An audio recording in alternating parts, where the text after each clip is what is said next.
하나님의 말씀은 역대하 6장 1절에서 11절입니다. 역대하 6장 1절. 그때 솔로몬이 이르되 여호와께서 캄캄한 데 계시겠다 말씀하시잖아.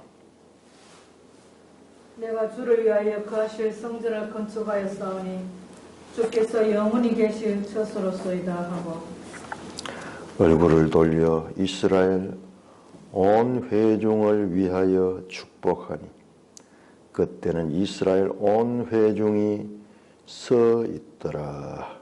왕이 이르되 이스라엘 하나님 여호와를 송축할지로다. 여호와께서 그의 입으로 내 아버지 다윗에게 말씀하신 것을 이제 그의 손으로 이루셨도다.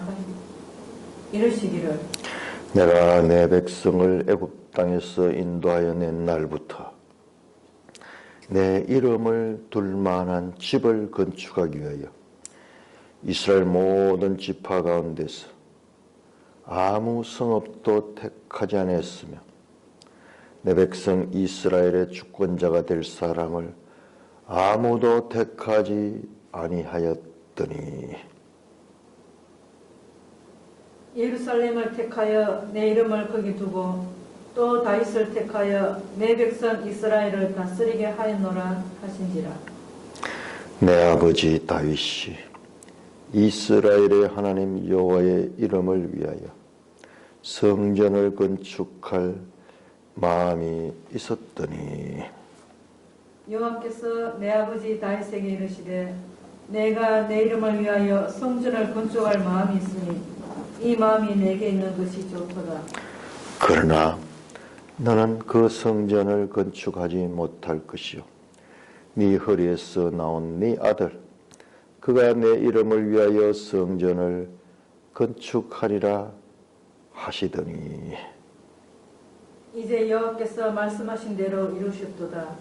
내가 여호와께서 말씀하신 대로 내 아버지 다윗을 대신하여 일어나 이스라엘 왕위에 앉고 이스라엘의 하나님 여호와 이름을 위하여 성전을 건축하고 내가 또 그것에 여호와께서 이스라엘 자손과 더불어 세우신 언약을 넣은 궤를 두었노라 하니라.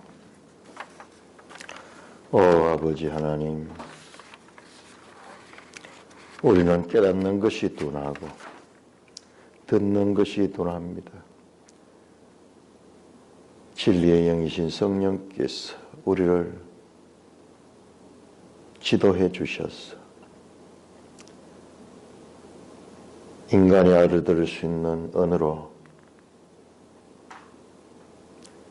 계시해 주신 이 말씀을 잘 깨닫고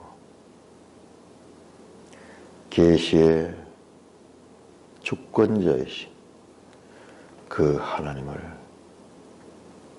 바르게 알고 그 하나님으로 기뻐하게 하여 주시옵소서. 우리 주 예수 그리스도 이름으로 감사하며 기도드리옵나이다. 아멘.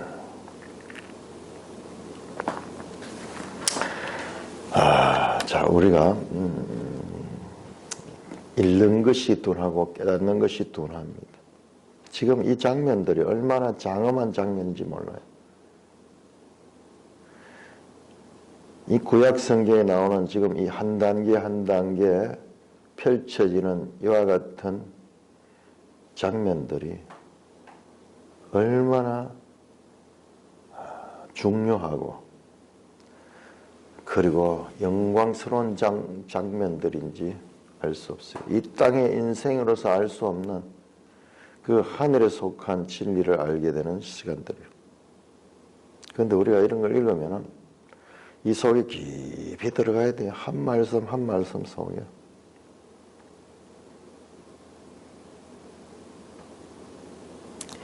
오늘 읽었던 이 한 장을 가지고 설교를 하면은 참으로 모든 설교가 여기서 다 나올 수 있어요. 왜 지금 이 성전을 이렇게 하나님께서 짓게 하시고 이제 성전 준공을 앞두고 있거든요. 바로 앞에서 우리가 어제 봤는데 5장에서 이제 성전을 다 준공하고 그 다음에 바깥에 있던 언약궤를 모셔가지고 그 궤를 지성소에 안치한 후에 지금 일어나는 거거든요. 그 한 과정 한 과정이 얼마나 영광스럽고 얼마나 놀라운 은혜의 시간들인지 이 솔로몬은 지금 여기에서 찬송과 감사와 기도를 연속해서 드리는 거예요. 연속해서. 우리가 역대상 16장을 보면요. 역대상 16장에서 다윗이 그 법궤를 그 오벳 에돔의 집에 있던 그 법궤를 옮겨가지고 법궤를 옮겨다 13장에서 역대상 13장에서 다윗이 제일 먼저 하는 일이 저 블레셋에 빼앗겼던 법궤를 다시 옮겨오는 일이잖아요. 그래서 우사와 그 일행들이 가서 그 법궤를 운반하다가 베레스 우사가 침을 당하면 죽게 됩니다. 두렵고 무서워서 그 법궤를 가져오지 못해. 자, 우리 법궤 한번 생각해 봅시다. 법궤가 그렇게 두렵고 무서운 존재 같으면 과거에 엘리 제사장 때 전쟁에 나갈 적에 그 법궤를 가져갔으면 그 법궤가 그와 같은 권능을 발휘했으면은 그 전쟁에서도 이기고 법궤도 빼앗기지 않을 텐데 왜 법궤가 이랬다 저랬다 하는 거죠. 왜 베레스 우사가 법궤를 옮길 때는 그렇게 권능과 의미와 그리고 심판을 하는 것과 같은 능력을 보여주시면서 왜 정작 이스라엘이 전쟁에서 믿고 그 법궤를 앞세워 전쟁을 가는데 법궤는 아무런 능력을 발휘하지 않고 오히려 법궤가 적군한테 뺏기며 이스라엘은 처참한 패망을 하게 되었는가. 이스라엘이 법궤를 앞세우고 전쟁을 하려 갔던 마음이 이해되지 않습니까? 과거의 여호수아 때도 그 법궤를 가지고 여리고성을 이 7바퀴를 도니까는 그 성이 무너질 정도로 그 법궤는 하나님의 권능의 궤인데 왜 그때는 그랬는데 지금은 그러지 않고 또다시 지금 법궤를 옮길 때 그랬는가. 법궤가 하나님의 보좌의 발등상이라고 발등. 하나님이 임재하는 이 땅에 하나님이 임재하시는 것과 같은 이 상징적인 그런 궤가 법궤입니다. 하나님은 법으로 통치하시는 분이에요. 그래서 법궤라 그러는 거예요. 약속으로 통치합니다. 그래서 언약궤라 그러고요. 그리고 그것은 확실한 것이기 때문에 증거궤라 그래요. 하나님의 말씀은 확실한 것이다. 같은 궤의 다른 이름들은 이 궤가 가지고 있는 그 의미들을 나타내는 표현들이죠. 그냥 궤예요. 나무 궤짝이에요. 나무 궤짝. 그러나 하나님이 거기에 함께 하시고 하나님이 임재하신다는 표현입니다. 자, 이 법궤를 보면은 우리가 알 수 있는 것이 그 법궤를 하나님의 뜻대로 사용하느냐 아니면 우리가 그 법궤를 우리 뜻을 이루기 위해서 사용하느냐에 따라서 달라요. 절대 주권이 하나님의 절대 주권. 우리의 필요를 따라서 마음대로 활용할 때 그 법궤는 오히려 재앙이 됩니다. 재앙이. 그러나 법궤가 하나님의 임재를 나타내는 그와 같은 거룩한 하나님을 대신하는 것으로 존중하고 그 법대로 말씀대로 다룰 때는 법궤가 다루어집니다. 우사는 법궤를 옮기는 법을 따르지 않고 그냥 사람의 생각대로 하다 죽임을 당했고, 레이지파 사람들이 와서 법궤를 울러매고 궤를 채에 메고 옮길 때는 온전히 옮겨졌습니다.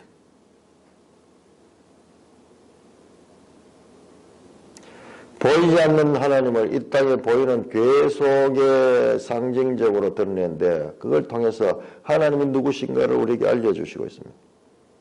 궤에는 아무것도 없어요. 그 안에는 언약궤밖에, 돌판밖에 없어요.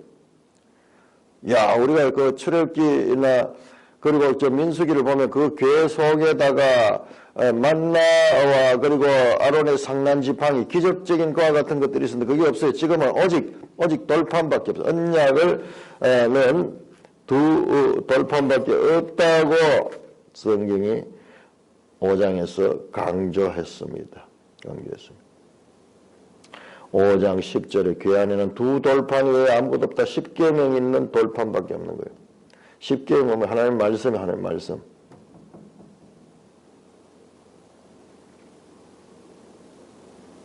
구원 계시의 발전성입니다. 왜 그때는 모세 시대는 아론의 상난 지팡이도 있고 거기에 만나도 있었는데 지금 왜 돌판밖에 없느냐?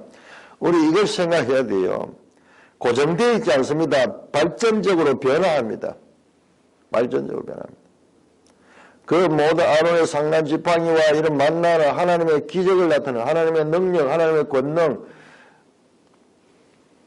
그러나 이제 그것이 필요가 없는 거예요.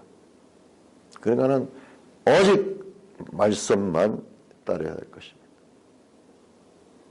때때로 하나님이 특수한 때에 특수한 방법으로 기적적으로 역사하십니다.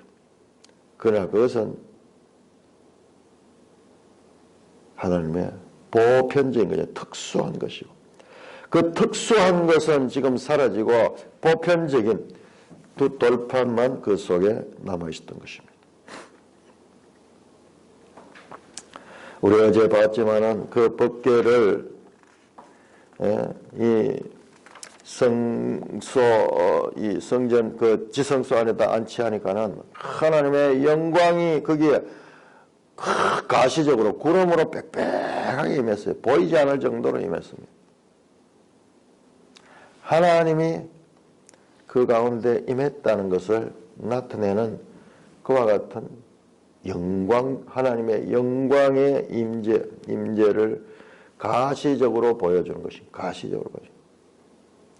우리가 볼 수 없는 하나님, 저 하늘들의 하늘 가운데 하나님의 보좌가 있는데 그거는 우리가 볼 수 없는 것이에요. 볼 수 있으면 좋겠다고요. 우리 생각에 좋은 것 같지만 보면 우리는 녹아버려요. 죄인들이 거룩하신 하나님 앞에 나간 자체가 그거는 소멸되어 버립니다. 죄를 짓고 난 다음에 하나님과 인간과의 간격이 생긴 것은 복이에요. 이 간격이 없으면 그 죄를 지은 인간은 그 하나님 앞에 다 멸절될 수밖에 없습니다. 태양과 우리 지구의 거리가 이만큼 떨어져 있으니까 우리가 이 따뜻함을 느끼기도 하고 그렇게 하지만은 이 거리가 좀 더 좁혀져 버리면은 우리는 멸절되어 버리고 소멸되어 버리고 불에 타서 없어져 버려요. 그래서 우주인들이 지구를 떠나갈 때는 특수복장을 하죠. 특수복장. 그냥 이 상태로는 존재 자체가 불가능한 거예요. 그 하늘들을 보이지 않는 그 하나님을 보이는 궤를 통하여서 또는 성전을 통하여서 하나님이 우리와 함께 하심을 나타내는 것이 바로 성전입니다. 성전. 6장 1절입니다. 그때 솔로몬이 이르되, 지금 이 솔로몬이 찬송을 하는데요. 이게 11절에 보면 성전 완공을 위해서 하는 것이 아니에요. 성전 완공에 대한 찬송은 다시 있어요. 지금 11절에 보면 교회를, 언약교회를 그 어치성소에 안치했던 그 장면, 얼마나 영광스러운지. 자, 우리 여기에서 아주 중요한 것을 보게 되는데, 성전은 솔로몬 때 지었습니다. 솔로몬 건축했습니다. 자, 여기 법궤는 모세 때 지었네, 모세 때. 500년의 간격인데 모세와 솔로몬이 지금 결합되는 결합. 성막이요, 성막. 성막과 성전이 차이점이 많습니다. 이거는 이동식이고 이거는 뭐 이렇게 모든 거 분해해가지고 그리고 천으로 돼 있고 막 이런 거고, 이거는 돌로 돼 있고 이건 고정돼 있고 이거는 움직일 수 없는 거고, 이거는 이 크기도 훨씬 더 크고, 그래서 비교할 수 없는 거예요. 그렇지만은 이 두 개는 연속성을 가진다. 특별히 어디에서? 법궤에서, 정거궤에서,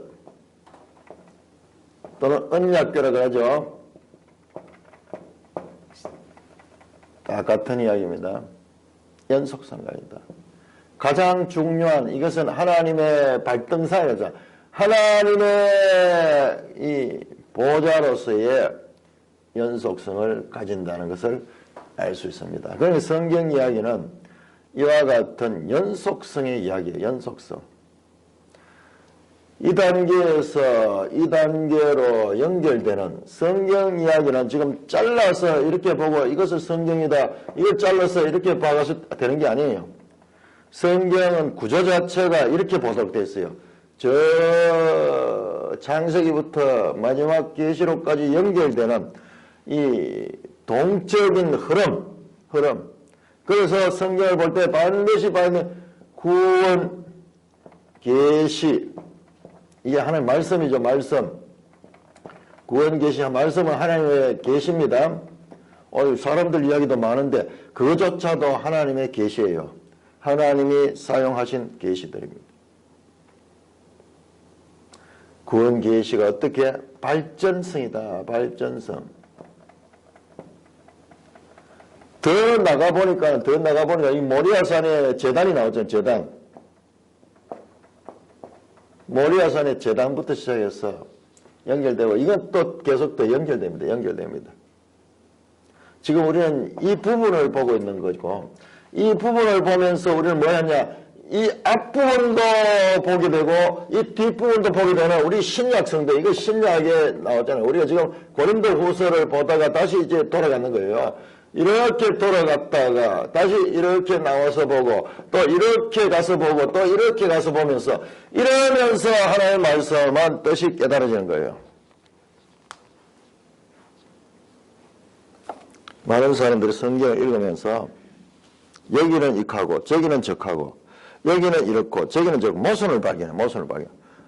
그들이 발견했는 게 아주 잘 발견한 거예요. 그런데 아직까지 부족한 건 뭐냐 그러면 그 모순 상태가 왜 발견되느냐? 이와 같은 발전성이 있어서. 자, 애를 보면은 우리 사람을 치면은 애가 어려서 태어나서 지금 막 땅에서 막 기고 있어요. 자, 그거는요, 그 아이의 일생에 있어서 특수한 시대의 한 부분이에요. 그런데 자기가 본 것이 그 부분에서 그 사람을 늘 아이로 상태로 보는 것도 잘못된 것이에요. 자, 그 소년이 자라면은요, 나중에는 이제 10대 되면은 그 모습이 있어요. 거기에 고정되어 있잖아요. 그 아이는 또 자라요. 20대, 30대, 나중에 노년에 이르기까지 그 전체가 그 아이의 일생이에요. 그런데 그 아이를 판단하는데 10대 때 그 아이를 가지고 전체라고 생각할 때 맞는 말이면서도 부족한 이해. 우리의 성경 이해가 그와 같은 때가 부지기수입니다. 거의 대부분 그래요. 그래서 우리가 이걸 알아야 돼. 이 구원 계시의 발전성 자체를 알고 보게 되면은 우리는 왜 알 수 있느냐? 구약 성도들은 이걸 다 알 수 없었어요. 왜냐 그러면 자기들 시대밖에 살지 못했고, 그리고 이와 같이 기록된 말씀들이 개인적으로 주어지지 않았어요. 그러나 우리에게는 이 신구약 성경이 다 주어져 있고 우리 이 전체를 볼 수 있는 하나의 말씀을 주셨어요. 이 말씀을 주셨기 때문에 우리는 성경의 이와 같은 연속성, 구원 계시의 발전성을 봐야 되냐. 그러면 이제 하나님 뜻이 드러나는 거예요. 저 창세기 3장 15절에 나왔던 여자의 후손에 대한 그 약속이 저 계시록까지 그대로 이어지는 거예요. 이어지는 거예요. 이 모든 것들을 무엇을 하는 거냐? 구원하신 것. 구원. 우리 죄인들을 구원하시기 위한 하나님의 사랑에, 하나님의 이 능력, 하나님의 방법, 이런 것들이 다 나와 있는 거예요. 그와 같은 하나님의 방법 배우에는 하나님의 사랑이 있는 거예요, 사랑이. 솔로몬이 이럴 솔로몬이 하나님이 이 성전을 완공하고 그 다음에 법궤를 그 속에다 모셔놓고는 이 찬송으로 화답하는 겁니다. 하면 이 광경에 우리가 깊이 들어가야 돼요. 법궤를 이동해서 그 지성소에 넣었을 적에 구름이 꽉 임하면서 하나님의 영광이 그 가운데 확 임하는 것을 가시적으로 느낄 수 있었던 거예요. 가시적으로. 그냥 그 감격은 말할 수 없는 거예요. 그 감격은 말할 수 없는 거예요. 우리가 한번 예를 들어보면요. 우리 집에 대통령이 방문을 한다. 아니, 저 미국의 트럼프 대통령이 방문을 한다. 참 영광스럽다 그러겠죠. 사진도 찍어놓고 대대로 그렇게 하겠죠. 그 차원이 아니라 트럼프나 우리는 똑같은 피조물들이고 죄인들이고 창조주 하나님이 방문한다. 그 감동은 말할 수 없는. 그래서 그 감동이 표현되는 거예요. 지금 이게 솔로몬이 여호와께서 캄캄한 데 계시겠다고 말씀하시나 내가 주를 위하여 거하실 성전을 건축하였으니 주께서 영원히 계실 처소로소이다. 자, 캄캄한데 매일성경 주석에 나옵니다. 아라펠 하는 이건 빽빽한 구름을 의미합니다. 구름이 확 가리면은 캄캄해지잖아요. 빽빽한 구름으로 임하는 출애굽기 20장에도 나오고 욥기 22장 14절에 나오는데요. 우리 앞에 하나님이 나타나시면 깜깜합니다. 깜깜합니다. 왜? 우리 하나님 보면은요, 우리 시각 자체가 멀어버려요. 사도 바울이 다메섹 도상에서 예수를 만나니까 눈이 멀어버렸어요. 그 빛을 보고 눈이 멀어버렸어요. 이것을 흑암이라고도 번역한 흑암 가운데 계시다. 깜깜한 데 계시다. 깊이와 넓이와 높이를 알 수 없는 그 흑암 상태. 그런데 내가 주를 위하여 거하실 성전을 건축해 주께서 영원히 계실 처소로시다. 그 하나님이 거하실 성전을 자신이 건축했다고 합니다. 이제 뒤에 나오지만 솔로몬은 하나님이 이 성전에 머물 수 없다는 것을 알고 있습니다. 잘 알고 있습니다. 그럼에도 불구하고 마치 하나님이 머무는 것처럼 정성을 다하고 온 마음을 다하여 그 하나님을 섬기는 거예요. 우리 인생이 하나님을 섬기는 것은 그 방법밖에 없어요. 볼 수 없는 하나님을 보는 것처럼 섬기는. 우리가 감당할 수 없어요. 얼굴을 돌려 이스라엘 온 회중을 위하여 축복하니.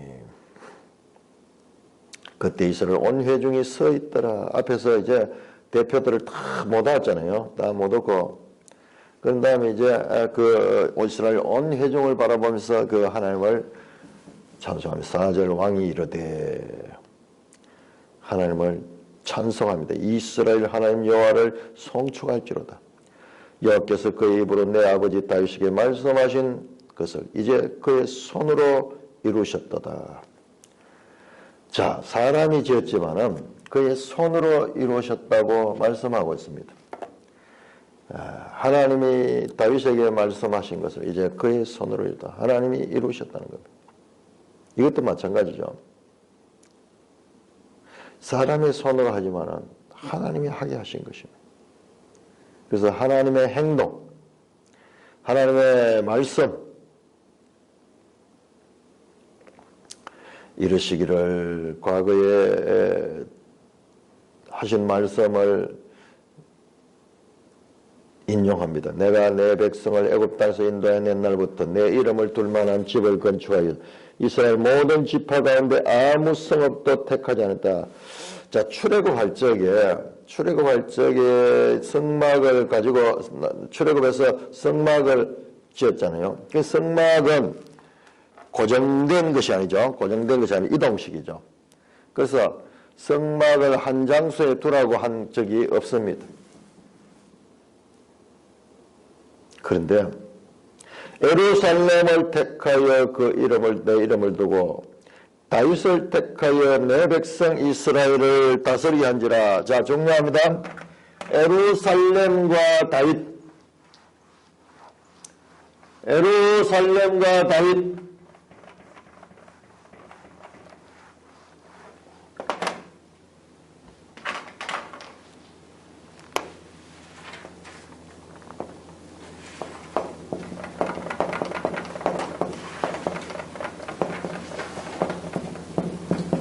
여기에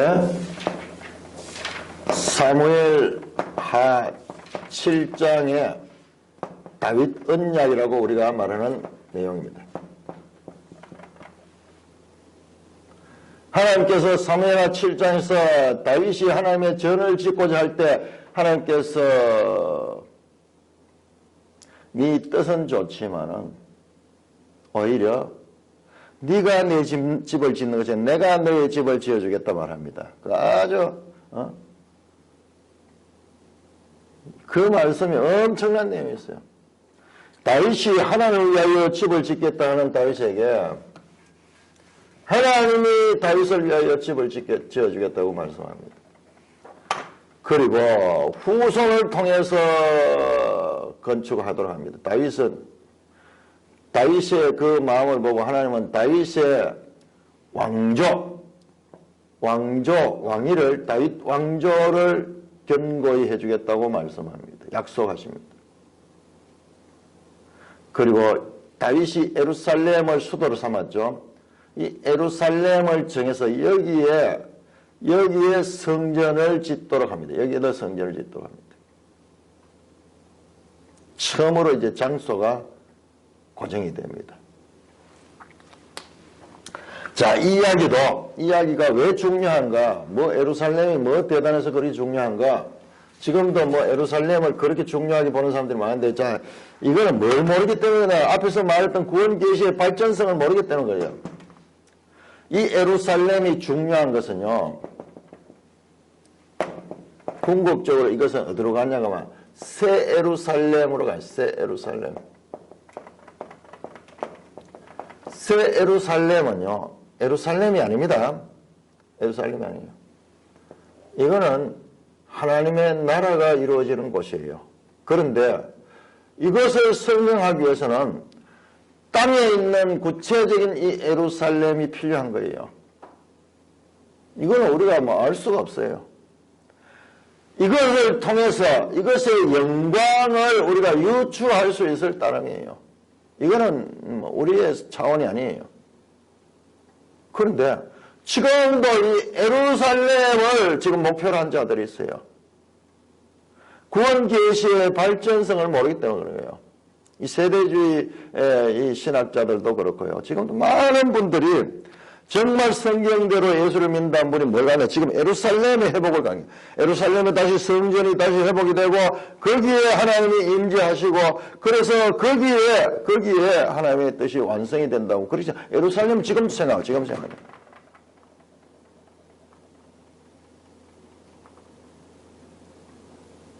예루살렘 성전도 AD 70년에 파괴시켜버리고 그 다음에 예루살렘에 있는 그 유대인들도 온 세상에 다 흩어버렸대요. 다시 이제 그 유대인들이 돌아가지고 그 예루살렘 살고 있고 뭐 이러니까는 그리고 성전을 다시 짓는다 하고 이러잖아. 지금 그 현상을 바라보고 다시 예루살렘인데 아니에요. 이 예루살렘으로 가는 과정이 있는 거예요. 구원 계시의 발전선 아까 얘기했듯이 제가 어린아이 1세부터 뭐 70세까지 있다 그러면은 그 가운데 이 예루살렘은 10세 때 10살 때 한 장소지 이것은 아니에요. 이건 궁극적으로 이것을 가리키는 것은 이것을 위한 것이요. 그 구원 계시의 발전성이라는 성경 해석의 기본 원리를 놓치면은 우리가 온갖 오해들을 하게 되는 것입니다.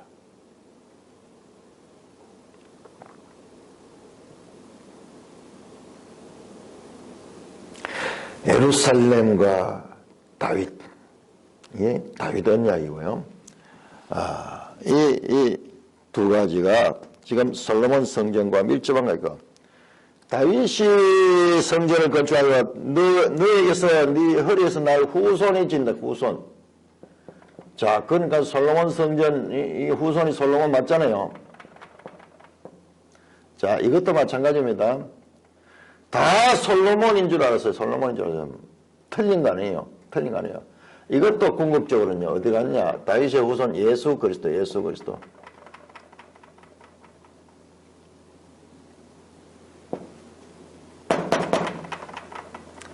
궁극적으로는 이었죠. 예수님 성전 지었죠. 예수님이 성전을 지었죠. 요한복음 2장에 이 성전을 한 내가 사흘 만에 성전을 세우리다. 요한복음 1장 14절에 말씀이 육신이 되어 우리 가운데 거하심에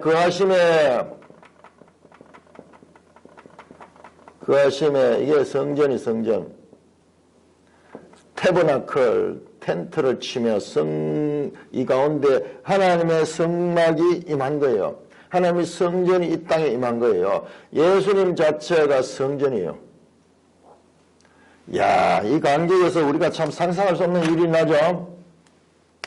자, 그래서 신약과 구약 이 사이에 이와 같은 간격이 있는 거예요. 이와 같은. 이 보이는 것이고 보이지 않는 것이에요. 건물 성전이고 여기서부터는 건물 성전이 아닙니다. 건물 성전은 AD 70년 다 파괴되어 버립니다. 먼저는 이것이 있고 나중에 이것이 있습니다. 먼저 이 단계가 있어야지 어린 시절이 있어야지 장년 시절이 있을 것과 마찬가지로 시간 속에서 지금 하나님의 계시가 이렇게 연결되는 거예요. 궁극적인 것은 여기에 있어. 그래서 신약에서 다윗의 후손 예수여 하는 말이 그토록 중요한 것이에요. 네 허리에서 날 후손이 내 집을 지을 것이다. 솔로몬을 가리키면 맞습니다. 틀림없이 맞습니다. 그러나 그것은 궁극적인 게 아니다. 궁극적인 것은 다윗의 후손 예수 그리스도를 통해서 성전이 지어지는 것입니다. 그러니까 우리 성경을 보면서 구원 계시의 발전성을 놓치면은 제대로 깨달을 수 없죠. 그래서 오늘 성경을 부지런히 읽으면서 이와 같은 창세기부터 이사야를 거쳐서 복음서를 거쳐서 서신서를 거쳐서 마지막 계시록에까지 이르는 일관된 성경 66권의 내용들을 부지런히 읽어놔야 돼요. 이거 처음에 이렇게 알 수 없습니다. 부지런히 읽어놓으면은 이게 알레고리처럼 알고리즘처럼 연관 검색어들로 연결돼요. 왜 예수님을 다윗의 후손이요, 다윗의 후손이요 그렇게 말씀하는가? 바로 이 말씀을 이룬 거예요. 이 말씀. 왕이잖아요, 왕. 예수는 왕으로 오셨어요, 왕. 나라의 왕으로 오셨습니다. 한 나라를 세우러 오셨어요. 이 나라가 진정한 하나님의 나라인 것입니다. 자, 예루살렘과 다윗을 선택했다는 것의 중요성. 예루살렘은 나중에 새 예루살렘이라는 이름으로 나타나는데요. 이 새 예루살렘은 저 팔레스타인에 있는 예루살렘이 아니에요.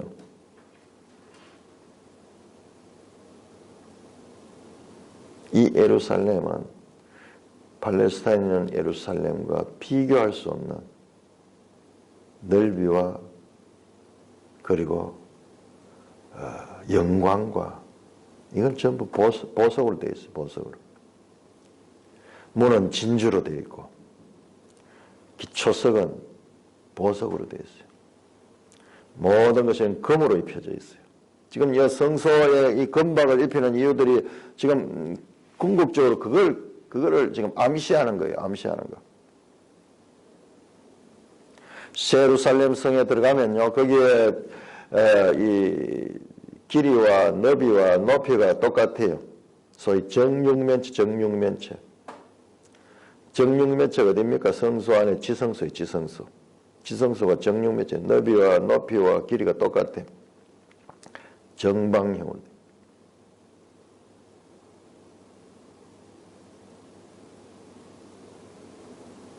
궁극적으로 다윗 후손은 예수 그를 가리키고 예루살렘은 새 예루살렘을 가리키니까 그러니까 이와 같은 것이 이제 여기 드러나서 아주 중요하죠. 여기가 아주 중요하다. 이때까지는 그게 없었잖아요. 장소가 없었잖아요. 장소가 없었는데 이제 장소가 드러나고 이 왕조가 드러나. 이거 아주 중요한 거예요. 중요한 거. 이걸 잘 배워야 돼요. 그러나 여기에 머물면 안 돼요. 이것은 궁극적으로 새 예루살렘을 해가지고 다윗 왕조는 결국 하나님 나라가 왔다고 선포한 예수로 연결돼. 예수 그리스도로 연결돼. 그러니까는 예수 그리스도를 알기 위해서는 지금 이 부분을 잘 알아야 되는 거예요. 이 부분을 잘 알아야 돼요. 지금 우리는 지금 그 부분을 보고 있는 거예요. 그 부분을 보면서도 우리가 이미 그 이전과 그 이후 궁극적인까지 다 볼 수 있는 이와 같은 하나님의 말씀을 가지고 있는 복된 시대를 살고 있는 거예요. 그렇기 때문에 교회에서 바로 이걸 해줘야 돼요. 이걸 하면서 교인들은 우리가 지금까지 성경을 이해하는 그런 방법으로서는 안 돼요. 그거 아니에요. 하나님의 뜻이 어떻게 연결되는가 그것을 알아야 됩니다. 내 아버지 다윗이 이스라엘 하나님 여호와의 이름의 성전을 건축할 마음이 있었더니 자 여기 나옵니다. 이스라엘 하나님 여호와의 이름을 위하여 성전을 건축 계속 이름이 나옵니다. 내 이름을 위하여 그 이름 위하여 성전을 건축. 이게 맞는 이야기죠.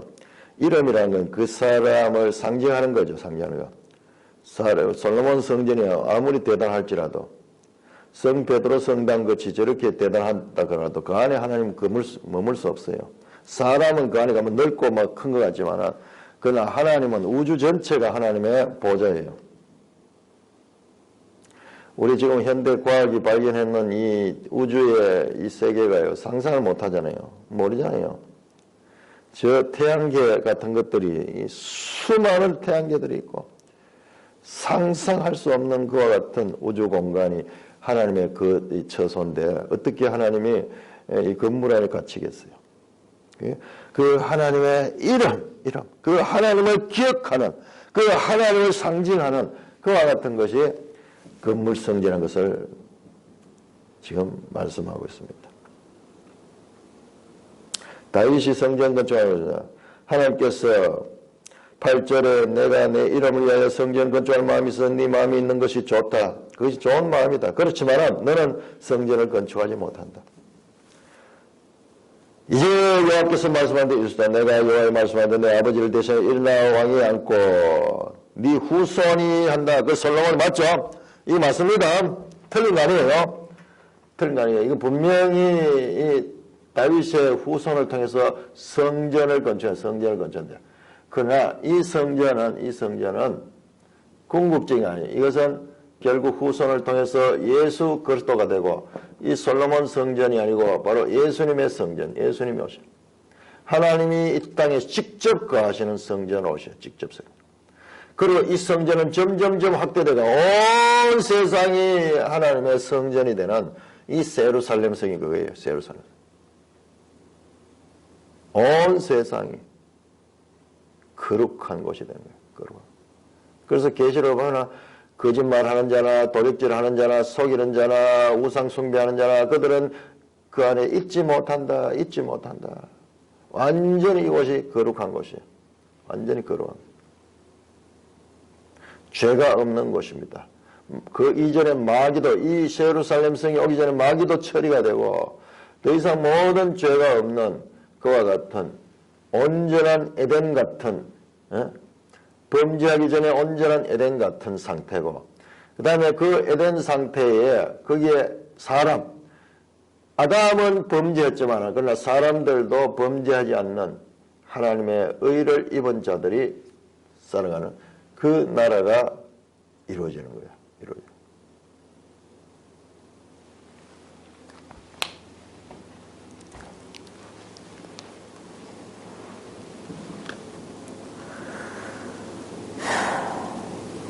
11절에 내가 또 그곳에 여호와께서 이스라엘 자손으로 세우신 언약을 넣은 궤를 두었더라. 그러면서 이제 성전 건축의 완성은 이제 언약궤가 안치됨으로 해서 완성이 됐다. 그 말씀을 하고 있는 것입니다. 이 과정을 한번 보세요. 과정을. 저 법궤를 저 흩어져 있는 것을 들고 와가지고 나중에 천신만고 끝에 예루살렘에 뒀다가 이것을 다시 그 아버지 때부터 시작해가지고 일어난 일이네요. 그렇게 하고 아버지 때 모든 준비를 다 했다가 이제 성전을 완공을 하고 그 다음에 그 법궤를 그 안치시키면서 그 하나님 앞에 찬송하는 그와 같은 그 솔로몬. 그리고 7장에 들어가면요. 7장에 들어가면은 이제 완성이 됐죠. 성전도 만들어지고 그 안에 이제 지성소 안에 법궤까지 안치된 거 이제 완공이 되죠. 완전하게 이제 성전이 완성이 됐다. 다시 6장에 들어가서 6장 긴 내용의 솔로몬이 그 제단 앞에서 하나님께 감사로 찬송을 하는 그리고 기도를 하는 그 하나님을 대신하는 하나님의 이름을 두는 그 성전을 완공하고 거기서 솔로몬이 기도하는 내용이 7일자 8일자 6장 42절까지 이어지고요. 그 다음에 7장에는 이 구절을 먼저 한번 보는 게 중요해요. 7장에는요. 이 솔로몬이 성전을 완공하고 기도가 끝나잖아요. 하나님이 임재합니다. 하나님이 그게 응답하십니다. 솔로몬이 기도했고 그 기도에 대한 하나님의 응답이 나오면서 하나님의 깊은 구속사의 뜻이 계시됩니다. 이 세상을 살면서 인생으로 할 수 있는 이보다도 더 귀한 지식이 어디 있겠어요? 이보다도 더 귀한 알미 어디에 있겠어요? 한 장 한 장 가운데서 그와 같은 내용들이 펼쳐지고 있습니다. 이 땅에서 성전을 향해 기도하지만 하나님은 어디 계시냐? 하늘에 계신다는 것이 계속 납니다. 주는 하늘에서 들으시고 주는 하늘에서 들으시고 지금 우리가 이 땅에서 지금 하늘을 연결하며 그 하늘과 땅의 이 연결 관계를 통하여서 이 성전이 존재하며 그리고 이 성전을 통해서 우리가 볼 수 없는 그 하늘까지 미리 당겨보는 그런 하늘에 속한 지식을 우리는 만날 수가 있는 것입니다.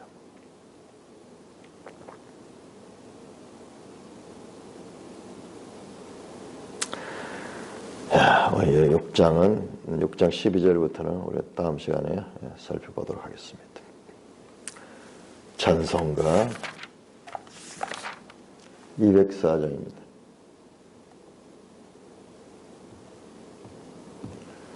찬송가 204장